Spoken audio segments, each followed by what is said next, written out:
नमस्कार दोस्तों, हमारे गोरखपुर एंटरटेनमेंट चैनल को सब्सक्राइब करें और घंटी को दबाएं। वीडियो पसंद आए तो देखिए तो का करे जबरी न जबना में रंग डाल दे बारू लई कबा के सोझा न दबंग बन दे बारू पिके तू करे लकानो बटन के आदमी हवा के हवा तू मांग के अरे सुना असरही पिचु करे तोहर मुर्दा बा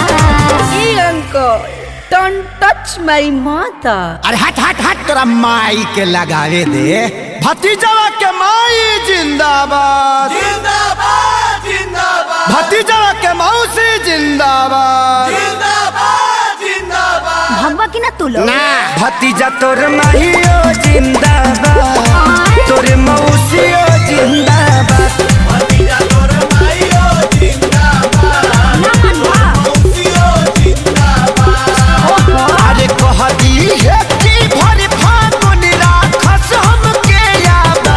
भतीजा तोर माहियो जिंदाबाद तोर मौसियो जिंदाबाद भतीजा तोर माईयो जिंदाबाद तोर मौसियो जिंदाबाद। तोहरे ऐसा आदमी के नाली में पचार पचार के लोग मारेला तारे के काम मारे हुरदंग मचा के रखले बड़ा लोग होली में सत्संग होला संगे संगे देवरा जाला हो बैगनवा के खेत में।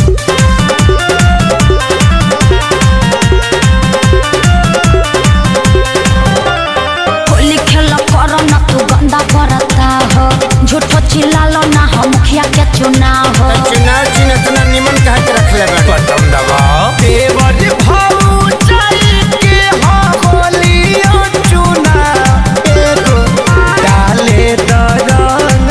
हमार भौजी असो छछुआई के ना हमनी के डाट जानो तानी की हऊ तू खेलार भौजी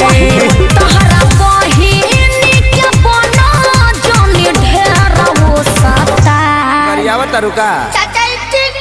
बाबू तू घर में जोता भीतर जाइबे का फेर ई लोग के बताइए दे हम बिना बतावले छोटका आ गई ना मान बलो ना भतीजा तोरा माहियो जिंदाबाद का है तोर मौसियो जिंदाबाद भतीजा तोर माईयो जिंदाबाद तोर मौसियो जिंदाबाद।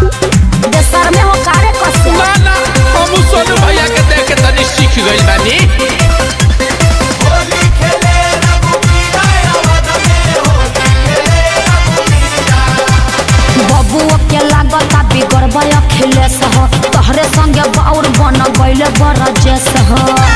बेटा तू चुप रह अब ये भगाओ तनी लोग के रंग हमें लूटला तानी नाई ठिकरात हम त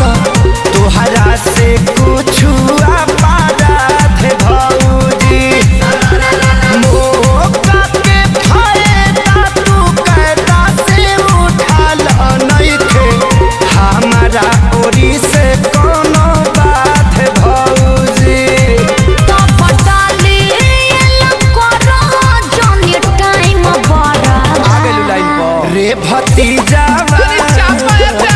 रे भतीजा हे भगवान भतीजा तोर महियो जिंदाबाद तोर मौसियो जिंदाबाद लफुआ सब भतीजा तोर माईयो अगर आप चाहते हैं कि गोरखपुर एंटरटेनमेंट की वीडियो सबसे पहले आप तक पहुंचे तो लाल बटन को दबाकर चैनल को सब्सक्राइब करें और घंटी को दबाएं।